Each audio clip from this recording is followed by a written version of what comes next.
नमस्कार दोस्तों। इस वीडियो में आप सीटेट 2023 के लिए हिंदी पेडागोजी सीरीज की प्रमुख दूसरी वीडियो देखने जा रहे हैं। अगर आप प्रीवियस ईयर सभी शिफ्टों के subject wise complete paper solution के साथ साथ सभी सब्जेक्ट्स के कंप्लीट पेडागोजी को डिटेल में पढ़ना चाहते हैं तो इस वीडियो के बाद इस वीडियो का डिस्क्रिप्शन जरूर चेक करिएगा। चलिए दोस्तों, आज के इस महत्वपूर्ण वीडियो को शुरू करते हैं। पहला प्रश्न आप अपने स्क्रीन पर देख पा रहे होंगे। एक अध्यापक का अपनी कक्षा में इस बात पर ध्यान जाता है कि एक बच्चे को भाषा पढ़ने और समझने में कठिनाई हो रही है। यह किसका लक्षण हो सकता है? देखिए, भाषा को पढ़ने में कठिनाई हो रही है, भाषा को पढ़ने में और समझने में कठिनाई हो रही है। आपने एक मूवी देखी थी तारे जमीन पर, उसमें जो मेन कैरेक्टर था वो बी और डी में अंतर नहीं कर पाता था, यानी पढ़ने में जो अक्षमता होती है वो डिस्लेक्सिया होती है। वो पढ़ने में जो मूवी थी वो डिस्लेक्सिया बीमारी पर ही, अधिगम विकार पर ही बेस्ड थी। तो इसका उत्तर क्या हो जाएगा? पढ़ने में अक्षमता, डिस्लेक्सिया, इसका बिल्कुल एप्रोप्रिएट आंसर हो जाएगा। बाकी के अगर विकल्पों की अगर हम लोग बात करें तो तीसरा विकल्प दिया गया प्रयोग और अभ्यास में अक्षमता, जिसे डिस्प्लेक्सिया बोलते हैं। तो ये शारीरिक विकार होता है, शारीरिक विकार होता है जो कि अधिगम से जुड़ा हुआ है। ठीक है, तो ये हमारा उत्तर नहीं होगा। ठीक है, दूसरा दिया गया है लिखने में अक्षमता यानी डिस्ग्राफिया। जब भी बच्चे को लिखने में कोई समस्या आ रही है तो उसे डिस्ग्राफिया बोलेंगे, तो ये भी उत्तर नहीं होगा। पहला देखिए डिस्कैलकुलिया, देखिए नाम से ही स्पष्ट है, कैलकुलिया यानी कैलकुलेशन से ये जुड़ा हुआ है, गणना यानी मैथमेटिकल कैलकुलेशन में आ रही दिक्कतों को हम लोग डिस्कैलकुलिया कहते हैं। तो ये भी हमारा उत्तर नहीं होगा, क्योंकि प्रश्न हमसे क्या बोला गया? भाषा पढ़ने में और समझने में कठिनाई होती है, तो इसे हम लोग डिस्लेक्सिया बोलते हैं। ऑप्शन नंबर 4 यहां पर बिल्कुल एप्रोप्रिएट आंसर हो जाएगा। अगला प्रश्न पूछा गया था, निम्नलिखित में से कौन सा कथन प्राथमिक स्तर पर आकलन करने के संदर्भ में सही है? प्राथमिक स्तर पर आकलन करना, आकलन क्या होता है? आकलन के माध्यम से बच्चे को कॉन्सेप्ट पढ़ाने के दौरान आ रही समस्याओं को जान करके उस समस्याओं को दूर करने के लिए टीचर के द्वारा प्रयास किया जाता है ताकि बच्चे का सर्वांगीण विकास हो पाए। यानी आकलन क्या है? ये अधिगम प्रक्रिया का ही पार्ट होता है ताकि बच्चों को आ रही समस्याओं के बारे में जान करके उसको दूर किया जा सके और उसका अधिगम अर्थपूर्ण किया जा सके। ठीक है, इसी को ध्यान में रख करके उत्तर ढूंढेंगे। पहला दिया गया है आकलन प्रत्येक सत्र के अंत में किया जाना चाहिए, तो ये विकल्प निगेटिव है। देखिए, आज हम लोग सतत और व्यापक मूल्यांकन की बात करते हैं, यानी कि आकलन प्रक्रिया जो है वो उसके अधिगम का ही पार्ट होना चाहिए। ये एनसीएफ 2005 और राष्ट्रीय शिक्षा नीति 2020 कहती है। मान लीजिए किसी एक बच्चे का अगर सत्र के अंत में केवल उसका हम लोग आकलन कर रहे हैं, यानी उसको एक तरीके से इवेल्युएट कर रहे हैं, उसका मूल्यांकन कर रहे हैं, तो होगा ये कि एक सत्र के बीच में उसको कई कॉन्सेप्ट पढ़ाए गए होंगे और मान लीजिए एक कॉन्सेप्ट में बच्चे को दिक्कत आ गई और उस पर बेस्ड अगला कॉन्सेप्ट और उस पर बेस्ड अगला कॉन्सेप्ट भी पढ़ा दिया गया। तो जब पहले में ही उसको दिक्कत है, यानी बेस में ही दिक्कत है, तो जाहिर सी बात है आने वाले कॉन्सेप्ट में उसको वो दिक्कत बनी रहेगी, वो उसको कंफ्यूजन हमेशा रहेगा। इसलिए अगर पहले ही दिन उसको कॉन्सेप्ट पढ़ाया जा रहा था, अगर उसी दिन उसका आकलन कर लिया जाता तो हमें एज ए टीचर ये पता चल पाता कि बच्चे को इसमें अभी कंफ्यूजन है, अभी इसका डाउट क्लियर नहीं हुआ है। तो उस समय ही अगर बच्चे का आकलन करके उसका डाउट क्लियर कर दिया जाता तो बाद वाली कॉन्सेप्ट में उसको कोई भी कंफ्यूजन नहीं रहता और उसका अधिगम अर्थपूर्ण तरीके से किया जा सकता था। ठीक है, जबकि अगर अंत में आप करेंगे तो इसका ये कंफ्यूजन दूर नहीं हुआ, इसलिए अंत सत्र के अंत में हमेशा निगेटिव होता है। ठीक है, दूसरा देखिए, आकलन राज्य आधारित प्रक्रिया होनी चाहिए तथा राज्य द्वारा पूरे राज्य में एक साथ ही आयोजित की जानी चाहिए। देखिए, ये भी विकल्प निगेटिव है। आकलन की जब बात आती है तो विद्यालय आधारित आकलन की बात होनी चाहिए। क्यों? क्योंकि विद्यालय के जो टीचर बच्चों को पढ़ाए हैं वहीं तो उनकी क्षमता या फिर अक्षमता के बारे में जानते हैं। जैसे आज हम लोग बात करते हैं समावेशी कक्षा की। समावेशी कक्षा में एक ही कक्षा में अधिगम विकार से जूझ रहा बालक भी है, शारीरिक विकार से जूझ रहा बालक भी है। अब मान लीजिए कोई एक शारीरिक गतिविधि करानी है, बच्चे को दौड़ लगवानी है सभी कक्षा के बच्चे को, तो एज ए टीचर अगर उस विद्यालय में हम लोग तैनात हैं तो हमें ही पता होगा कि कौन शारीरिक रूप से अक्षम है, कौन शारीरिक रूप से अक्षम नहीं है। अब किसी एक विकलांग बालक की तुलना आप सामान्य बालक से नहीं कर सकते, दोनों को एक मैदान में नहीं दौड़ा सकते। तो ये कौन जानेगा? ये वहां का टीचर ही जानेगा, स्कूल मैनेजमेंट ही जानेगा कि किसकी क्या अक्षमता है या फिर किसको किसमें पारंगत हासिल है। तो उसके हिसाब से ही मूल्यांकन होना चाहिए। क्योंकि अगर मान लीजिए कि विद्यालय आधारित मूल्यांकन नहीं होगा तो होगा क्या कि कोई एक श्रवण बाधित बालक है, कोई एक दृष्टि बाधित बालक है, तो अगर हम लोग केवल मौखिक तरीके से आकलन कर रहे हैं तो जो श्रवण बाधित बालक है उसमें वो कंफर्टेबल नहीं होगा, और अगर केवल लिखित तरीके से आकलन कर रहे हैं तो जो दृष्टि बाधित बालक है उसमें वो कंफर्टेबल नहीं होगा। यानी प्रत्येक बच्चे की जरूरत अलग है और उसके हिसाब से आकलन होना चाहिए, और इसमें प्रत्येक बच्चे की जरूरतों को कौन जानेगा? जाहिर सी बात है विद्यालय का टीचर ही जानेगा। इसलिए विद्यालय आधारित मूल्यांकन को हमेशा तवज्जो दी जाती है राष्ट्रीय शिक्षा नीति 2020 में। ये क्या कह रहा है कि राज्य आधारित प्रक्रिया होनी चाहिए, तो ये विकल्प निगेटिव हो गया, हमारा उत्तर नहीं होगा। चौथा देखिए, आकलन वर्ष में एक बार आयोजित करना चाहिए, तो पहला वाला जो विकल्प है वही समझ लीजिए आप चौथे विकल्प में भी दिया गया, तो ये भी निगेटिव हो गया, क्योंकि आकलन सतत और कॉन्टिन्यूअस होना चाहिए, बच्चे की अधिगम प्रक्रिया का हिस्सा होना चाहिए। एक ही विकल्प बचा, आकलन विद्यालय आधारित तथा शिक्षण अधिगम प्रक्रिया के साथ समावेशित किया जाना चाहिए। समावेशित करने का मतलब कि जब बच्चे को अधिगम कराया जा रहा है, जब बच्चे को सिखाया जा रहा है, उसी दौरान उसका आकलन होते रहना चाहिए कि बच्चे को कोई दिक्कत तो नहीं आ रही है। साथ ही साथ विद्यालय आधारित आकलन होना चाहिए, यानी कि जो वहाँ के टीचर हैं वही तो जानेंगे कि बच्चे किसमें सक्षम है, किसमें अक्षम है। तो ये सबसे ज़्यादा अप्रोप्रिएट है और यही इसका सटीक जवाब हो जाएगा। अगला प्रश्न पूछा गया था, निम्नलिखित में से आप किसे भाषा की कक्षा हेतु प्रामाणिक सामग्री के रूप में स्वीकार करेंगे। प्रामाणिक सामग्री यानी कि बच्चों को उचित भाषा सिखाने के लिए कौन सा हेल्प करेगा, क्योंकि यहाँ पर प्रामाणिक की बात की गई है जो कि ऑथेंटिक रूप से एक्सेप्टेबल हो। जैसे कि आप लोग हम लोग भाषा हिंदी के बारे में बोलते हैं, लेकिन क्या होता है, हम लोग हिंदी को सही तरीके से नहीं बोलते हैं, बल्कि हमारे क्षेत्र का जो प्रभाव होता है वो हमारे भाषा पर पड़ता है। जैसे कि उत्तर प्रदेश के संदर्भ में अगर आप लोग बात करें, पूर्वी उत्तर प्रदेश में जब आप जाएंगे, जैसे कि इधर आप लखनऊ से लेकर के बलिया के साइड में जब आप बढ़ेंगे, तो यहाँ पर कोई एक व्यक्ति विशेष अपने आप को हम से रिप्रेजेंट करता है। जैसे कि हम खाना खाने जा रहे हैं, तो क्या ये ग्रामेटिकली सही है? नहीं सही है, क्योंकि हम जो होता है वो प्लूरल को दिखाता है, जबकि यहाँ पर एक इंडिविजुअल के द्वारा हम का प्रयोग किया जाना ये व्याकरणिक तौर पर गलत है। जबकि पाठ्यपुस्तक में आप देखेंगे तो वहाँ पर हम नहीं लिखा रहेगा, वहाँ पर क्या लिखा रहेगा? मैं लिखा रहेगा, क्योंकि बच्चे के किताब में जो भी कंटेंट दिया रहेगा वो प्रमाणिक तौर पर ग्रामेटिकल तौर पर सही होना चाहिए। ठीक है, तो वही हमसे प्रश्न में पूछा गया कि निम्नलिखित में से आप किसे भाषा की कक्षा हेतु प्रमाणिक सामग्री के रूप में स्वीकार करते हैं। तो ऑप्शन नंबर 1 में देखिए पाठ्यपुस्तक की बात की गई है, तो पाठ्यपुस्तक बिल्कुल सही होगा। और कार्यपुस्तिका यानी कि वर्क बुक की बात की जा रही है, ये भी बिल्कुल सही है। जो ऑफिशियल आंसर की है सीबीएसई बोर्ड के द्वारा, उसमें दोनों विकल्पों को इन्होंने सही माना है, तो ऑप्शन 1 और 2 दोनों सही है। बाकी अगर बात करें समाचार पत्र की, तो देखिए समाचार पत्र में क्या होता है कि जो राजनेता के द्वारा दूसरे विपक्षी राजनेता पर कोई कमेंट किया जाता है, तो हूबहू कमेंट कई बार छाप दिए जाते हैं, जो कि कई बार क्या होते हैं, अपशब्द होते हैं।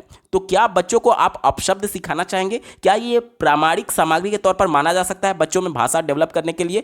नहीं माना जा सकता, क्योंकि कई बार क्या होता है कि हम लोग जो हम लोग इंग्लिश बोलते हैं या फिर हिंदी बोलते हैं, कई बार लिखने से वो अलग होता है। स्पोकन इंग्लिश अलग होता है, रिटन इंग्लिश अलग होता है, दोनों का स्ट्रक्चर अलग होता है। तो जब बच्चे को भाषा सिखानी है तो आप ग्रामेटिकल तौर पर बच्चे को भाषा सिखाना चाहेंगे, ताकि बच्चा ग्रामेटिकल तौर पर सही बोले।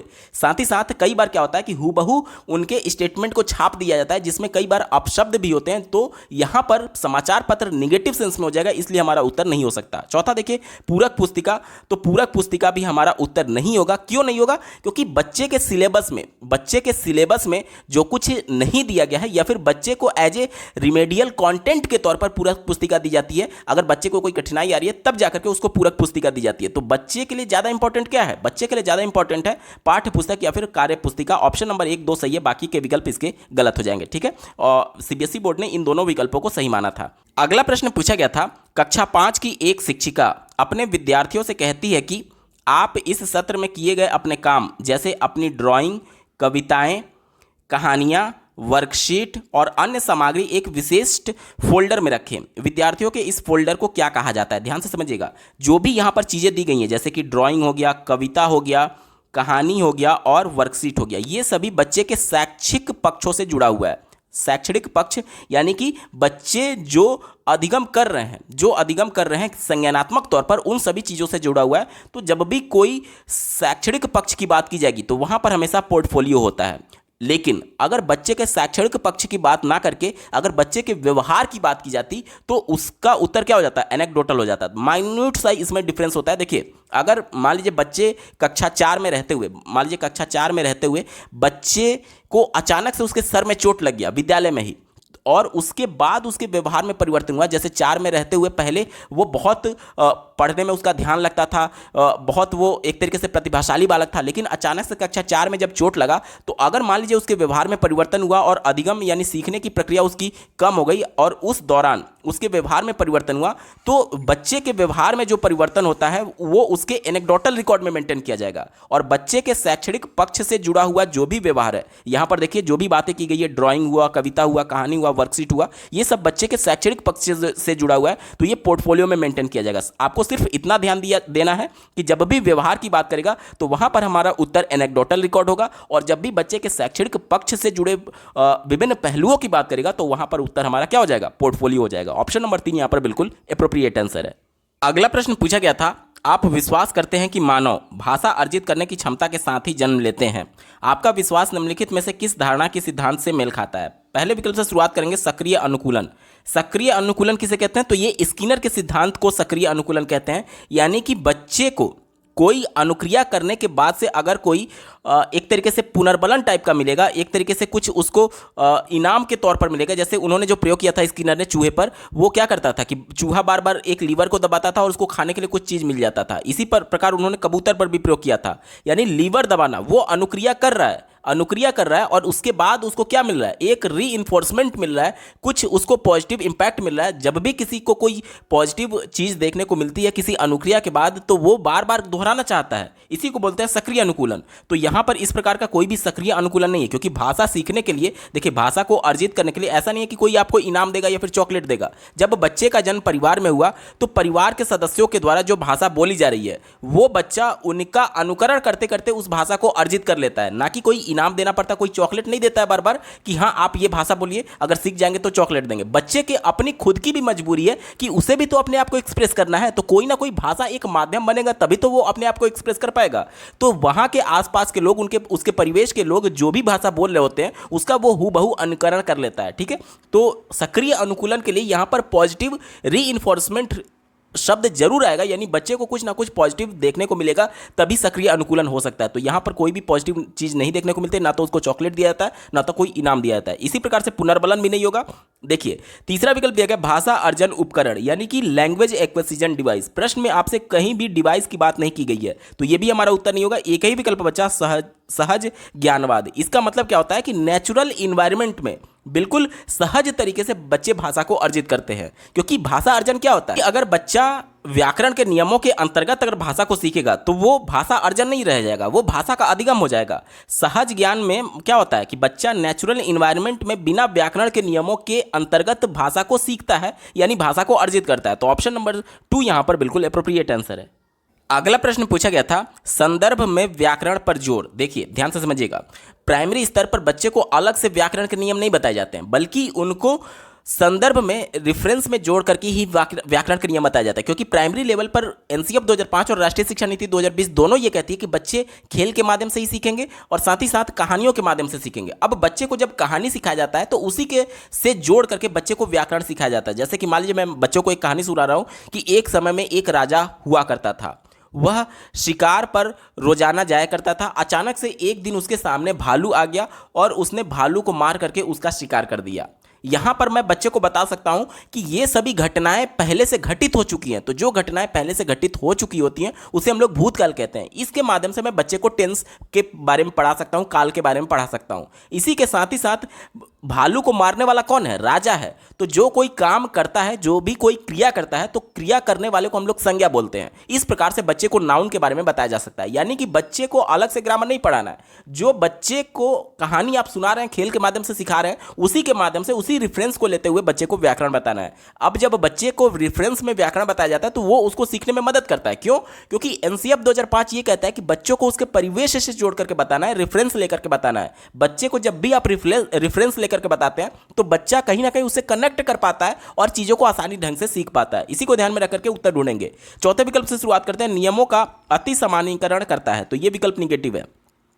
अति सामान्यीकरण कहने का मतलब कि सभी जगह वह वही नियम को अप्लाई करने लगता है, तो ऐसा नहीं होता है। तो ये विकल्प गलत हो गया। तीसरा देखिए, विषय वस्तु का अनुवाद करता है। तो यहां पर ट्रांसलेशन की तो बात आ ही नहीं रही है, तो ये विकल्प गलत हो गया। भाषा के नियमों को कंठस्थ करता है।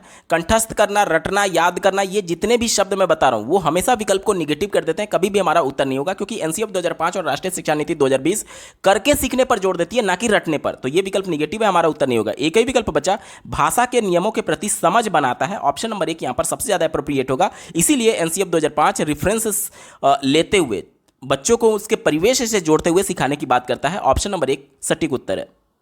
अगला प्रश्न पूछा गया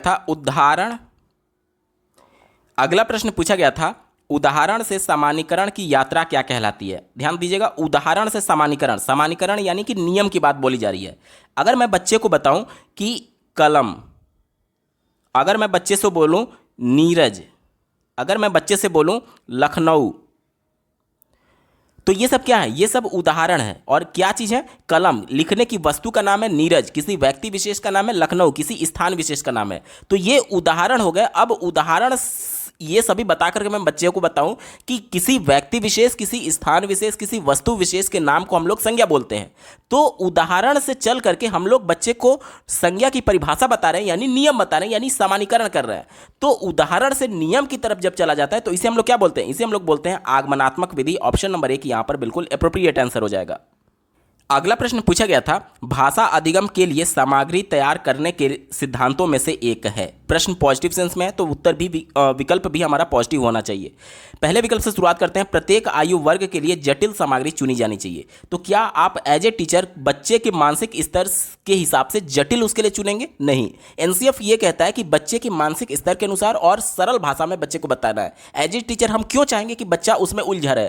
तो जटिल तो कहीं पर भी अगर आपको दिख जाए तो वो पूरे विकल्प को निगेटिव कर देता है, कभी भी हमारा उत्तर नहीं होगा।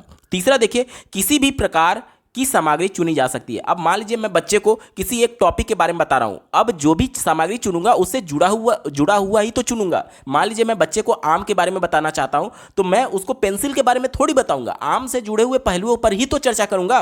तो सामग्री जो चुननी चाहिए वो उस टॉपिक से रिलेटेड होना चाहिए, ना कि किसी भी प्रकार की सामग्री नहीं चुनी जा सकती। ये विकल्प निगेटिव हो गया। चौथा देखिए, सामग्री छोटी और सीमित होनी चाहिए। ये बात तो बिल्कुल पॉजिटिव है, फिर भी मैं स्टार लगा रहा हूं, आगे आपको पता चलेगा क्यों।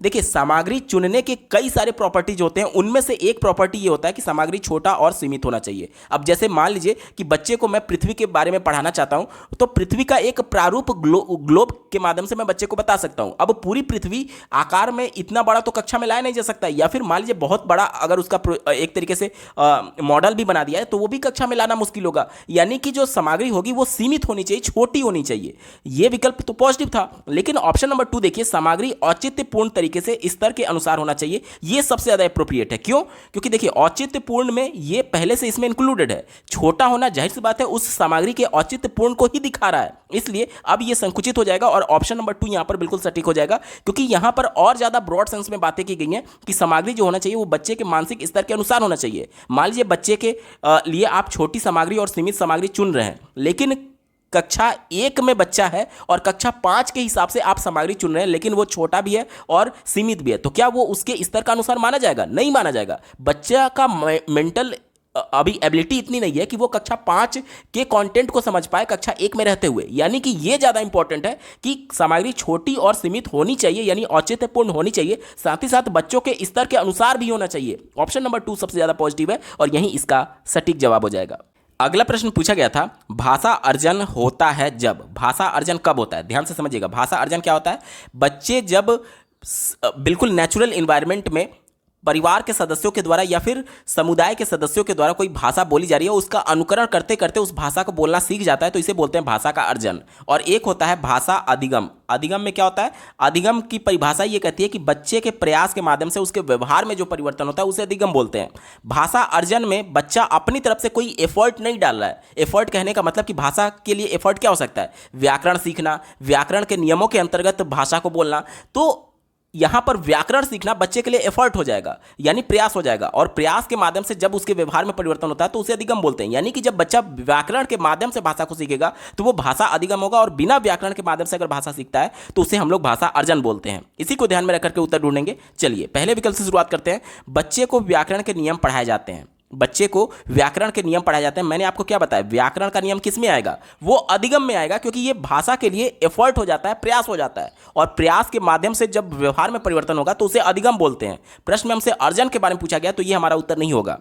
दूसरा देखिए, बच्चे को पुरस्कार और दंड दिया जाता है। दंड अपने आप में निगेटिव है, कभी भी हमारा उत्तर नहीं होगा। क्यों नहीं होगा? ध्यान से समझिएगा। एनसीएफ 2005 दंड के किसी भी प्रकार, चाहे शारीरिक हो या फिर शाब्दिक हो, उसको पूरी तरीके से निषेध करता है। अब शाब्दिक दंड कैसे हो सकता है? ध्यान से समझिएगा। किसी एक बच्चे को कोई टीचर बार बार उसको निगेटिव वर्ड्स बोल रहा है कि तुम गधे हो, तुम कुछ नहीं कर सकते, तुम बिल्कुल बेवकूफ हो, तो ये सब उसके लिए शाब्दिक दंड के तौर पर काम करते हैं। क्यों? क्योंकि बच्चे को जो कुछ भी आप बोलते हैं उसकी वजह से उसके माइंड में एक इमोशन जनरेट होता है। जैसे जैसे कि देखिए, आप लोग जब बच्चे रहे होंगे तो अगर आपकी मैडम के द्वारा, आपके सर के द्वारा आपके कॉपी में वेरी गुड अगर मान लीजिए मिल जाए, तो आप पूरी घर को जाकर के बताते थे कि आज मुझे वेरी गुड मिला है, कॉपी में आप सबको जाकर के दिखा रहे होते थे। यानी उस समय ये जो शब्द आपके कॉपी में लिख दिया गया और मान लीजिए अगर केवल बोल भी दिया गया, तो आपके मन में क्या होता था, पॉजिटिविटी आती थी, पॉजिटिव इमोशंस जनरेट होते थे, आप खुश होते थे। लेकिन मान लीजिए अगर किसी बच्चे को गधा बोला जाए, बेवकूफ बोला जाए, तो इससे बच्चे में क्या होता है, कुंठा जनरेट होती है और वो निगेटिव इमोशंस को जनरेट करता है बच्चा अपने मन में, क्योंकि उसको निगेटिव वर्ड्स बोले जा रहे हैं। तो बच्चे का जो इमोशन है, जो संवेग होता है, उसके संज्ञान को पूरी तरीके से प्रभावित करता है। इसीलिए आपको बीएड बीटीसी में संज्ञानात्मक विकास के साथ साथ संवेगात्मक विकास भी पढ़ाया जाता है, ताकि बच्चों के इमोशंस पर आप एज ए टीचर कंट्रोल कर पाएं अपने व्यवहार के माध्यम से। एज ए टीचर हमें ये करना चाहिए। तो यानी कि जो निगेटिव वर्ड्स होते हैं वो भी कहीं ना कहीं शाब्दिक दंड के तौर पर देखे जाते हैं, इसलिए कभी भी हमारा उत्तर नहीं होगा ये दंड। जहां पर भी शब्द दिख जाए तुरंत आपको उत्तर को कट कर देना है, विकल्प को कट कर देना है, ठीक है, ये गलत हो गया। चौथा देखिए, बच्चा बिना सचेतन ध्यान के भाषा ग्रहण करता है। देखिए, बिना सचेतन ध्यान, यहां पर मैं पहले ही बता दे रहा हूं कि यह प्रश्न विवादित है। यहां पर जो सीबीएसई बोर्ड के द्वारा उत्तर बताया गया वो ऑप्शन नंबर 3 को बताया गया। क्यों इनके द्वारा बताया गया? बच्चे भाषा के अवसर मिलते हैं। देखिए, भाषा का अवसर यानी कि बच्चा किसी भी भाषा को अर्जित कब करेगा? जब उसको उस भाषा को सुनने का मौका मिलेगा तभी तो वो उसे अर्जित करेगा। तो एक तो इस तरीके से ये पॉइंट सही होता है, यानी उत्तर सही हो सकता है। लेकिन आप ये भी ध्यान दीजिए कि चौथा विकल्प जो दिया गया है, बच्चा बिना सचेतन ध्यान के भाषा ग्रहण करता है। बिना सचेतन ध्यान का मतलब ये होता है कि बच्चे व्याकरण के नियमों के अंतर्गत पढ़ेंगे। कई विकल्पों में, कई आगे जब आप पेपर सॉल्व करेंगे तो कई जगह इन्होंने इसको भी सही माना है। तो ये सीबीएसई बोर्ड की एक तरीके से कमी के तौर पर देखी जाएगी कि अलग अलग जगह उन्होंने अलग अलग उत्तर को सही माना था, क्योंकि 24-25 शिफ्टों में परीक्षा कराना और प्रत्येक शिफ्ट में निश्चित तौर पर चूक हो ही जाती है। हालांकि जो इनके द्वारा ऑफिशियल आंसर की में दिया गया है वो ये दिया गया है और इसको हम लोग गलत मान करके चलेंगे, ठीक है। क्योंकि आप इसको इस प्रकार भी समझ सकते हैं कि मान लीजिए बिना सचेतन ध्यान कहने का मतलब कि अब मान लीजिए बच्चा सोया है तो यानी उस समय उसमें जो कॉन्शियस माइंड है वो एक तरीके से एक्टिव नहीं है, कॉन्शियस माइंड एक्टिव नहीं है। तो जब बच्चा ध्यान नहीं दे रहा है तो जाहिर सी बात है उस समय उसके माता पिता या फिर परिवार के सदस्यों के द्वारा कुछ बोला भी जा रहा होगा, तो उस जाहिर सी बात है वो शब्दों को सुन नहीं पा रहा है और सुनेगा नहीं तो अनुकरण नहीं करेगा। इसलिए सीबीएसई बोर्ड ने इसको गलत मान लिया है और ऑप्शन नंबर 3 यहां पर बिल्कुल एप्रोप्रिएट माना गया है। ऑप्शन नंबर 3 सटीक जवाब हो जाएगा। अगला प्रश्न पूछा गया था, जब बच्चे को कविता सुनाने के लिए कहा जाता है, यह शिक्षक को उसके किस गुण के आकलन में सहायता करता है? बच्चे को कविता सुनाने के लिए बोला गया, तो कविता के माध्यम से बच्चे की कौन सी प्रॉपर्टी के बारे में हम लोग उसका आकलन कर सकते हैं, ये हमसे पूछा जा रहा है। चौथा दिया गया अवबोधन यानी कि समझ की बात की जा रही है, बच्चे के संज्ञान की बात की जा रही है। तो बच्चे प्राइमरी लेवल में रहते हुए कविता को समझते नहीं है बल्कि वो उसे रट लेते हैं। आप लोग देखते होंगे एक कविता है नर्सरी में, bits of paper lying on the floor make the place untidy pick them up, यानी कि हिंदी में इसका अर्थ यह हुआ कि कागज के टुकड़े जमीन पर बिखरे कितना गंदा लगता है, उसको उठा के डस्टबिन में डाल दो कितना अच्छा लगता है। ये इसका हिंदी रूपांतरण है जो कि सरकारी विद्यालयों में पढ़ाया जाता है और इसका इंग्लिश रूपांतरण जो कि प्राइवेट स्कूलों में पढ़ाया जाता है। तो अब बच्चे क्या करते हैं कि बच्चा उस कॉन्सेप्ट को समझ नहीं रहा है कि एक्चुअली बोला क्या जा रहा है, उसको लय में पढ़ना अच्छा लगता है। जैसे मछली जल की रानी है, जीवन उसका पानी है, हाथ लगाओ डर जाएगी, बाहर निकालो मर जाएगी। तो यहाँ पर बच्चे को लय में पढ़ाए जाने से उसको आनंद आता है और उसी प्रकार से वो चीज़ों को रट लेता है। वो चीज़ों को समझ नहीं रहा होता है बल्कि रट रहा होता है। तो अवबोधन यानी कि समझ नहीं होती है बच्चों में इस स्तर पर, प्राइमरी लेवल पर, ठीक है, कविता के माध्यम से, ठीक है। तो ये हमारा उत्तर नहीं होगा। तीसरा देखिए, अभिनय के गुण, अभिनय यानी कि एक्टिंग की बात की जा रही है। तो अभिनय का अगर गुण बच्चे में जांचना होता तो हम उसको रोल प्ले के माध्यम से एक तरीके से उसके अभिनय को जांच रहे होते। अब मान लीजिए कविता पढ़ते समय भी कई बार बच्चा बॉडीली एक्टिविटी करता है, जैसे कि एक मोटा हाथी झूम के चला। तो जब मोटा शब्द बोला जाएगा तो टीचर के द्वारा और बच्चों के द्वारा दोनों हाथों को फैलाते हुए मोटापे का इशारा किया जाएगा, और हाथी शब्द बोला जाएगा तो हाथ के केहूनी को नाक से सटाते हुए सूंड बनाने का इशारा किया जाएगा। तो ये एक्टिंग नहीं बोला जाएगा, ये टोटल फिजिकल रिस्पॉन्स होता है, जिसे समग्र भौतिक प्रतिक्रिया बोलते हैं हिंदी में। इसका मतलब क्या होता है? इसका मतलब ये होता है कि बच्चे को जो कुछ भी पढ़ाया जा रहा है संज्ञानात्मक तौर पर, शब्दों के माध्यम से जो कुछ भी उसको बताया जा रहा है, जब हम लोग बॉडी लैंग्वेज से उसको कम्युनिकेट करने की कोशिश करते हैं तो ये बच्चे और अधिक ढंग से सीख पाते हैं, अर्थपूर्ण अधिगम कर पाते हैं। क्यों? क्योंकि आपने एक कॉन्सेप्ट पढ़ा होगा बीएड बीटीसी में कि अधिगम के दौरान जितनी ज़्यादा इंद्रियां एक्टिव होंगी उतना ही ज़्यादा हमारा अधिगम अर्थपूर्ण होगा। अब देखिए, अगर मैं बच्चे को केवल कविता बोल करके पढ़ाऊं तो बच्चा केवल सुन रहा है, लेकिन अगर उसको बॉडी लैंग्वेज के माध्यम से, एक्टिविटी के माध्यम से करके सिखाऊं तो इससे क्या होगा, बच्चा सुनने के साथ साथ वो देख भी पाएगा कि हाँ किन बातों पर विशेष तौर पर टीचर के द्वारा फोकस किया जा रहा है। तो इससे फायदा क्या होगा, इससे फायदा ये होगा कि दो इंद्रियां एक्टिव होगी, एक तो कान और दूसरा आंख। इस वजह से बच्चे का अर्थपूर्ण अधिगम किया जा सकता है। इसके अलावा इसका फायदा ये भी होता है कि एक ही कक्षा में समावेशी कक्षा होने की वजह से कोई दृष्टिबाधित बालक भी होगा, कोई श्रवणबाधित बालक भी होगा, तो जो सुन नहीं सकता वो बॉडी लैंग्वेज को देख करके थोड़ा सा उससे रिलेट कर पाएगा, और जो देख नहीं सकता वो सुन करके चीजों को समझ पाएगा। इसीलिए टोटल फिजिकल रिस्पॉन्स का यूज किया जाता है। तो यहां पर अभिनय नहीं आता है, ये टोटल फिजिकल रिस्पॉन्स आता है कविता में, तो ये हमारा उत्तर नहीं होगा। पहला देखिए, साहित्य के ज्ञान। देखिए, प्राइमरी लेवल में साहित्य बहुत ब्रॉड सेंस हो गया, साहित्य का ज्ञान हायर क्लासेज में होता है। यहां पर कविता पढ़ाने का उद्देश्य ही ये होता है कि बच्चे आनंद ले पाए। साहित्य का ज्ञान इंपॉर्टेंट नहीं है। एक ही विकल्प बचा, बोलने में निपुणता। अब बच्चा बोलने में निपुण है या नहीं, बस इसी का हम लोग एक तरीके से आकलन कर सकते हैं बच्चे जब कविता सुनाते हैं तो। ठीक है, ऑप्शन नंबर 2 यहां पर बिल्कुल एप्रोप्रिएट आंसर हो जाएगा। दोस्तों, ये वीडियो आपको कैसा लगा कमेंट के माध्यम से जरूर बताइएगा, क्योंकि आपका एक कमेंट मुझे मोटिवेट करेगा ऐसे ही महत्वपूर्ण वीडियो लाने के सेंस में। अगर आप प्रीवियस ईयर सभी शिफ्टों के कंप्लीट पेपर सॉल्यूशन के साथ साथ सभी सब्जेक्ट्स के कंप्लीट पेडागोजी को डिटेल में पढ़ना चाहते हैं तो इस वीडियो के बाद इस वीडियो का डिस्क्रिप्शन जरूर चेक करिएगा, और अगर आप चैनल पर पहली बार विजिट कर रहे हैं तो इसको सब्सक्राइब करते हुए बेल आइकन को प्रेस कर लीजिएगा। इस वीडियो को देखने के लिए आपका बहुत बहुत धन्यवाद। भगवान करे आपका दिन शुभ हो।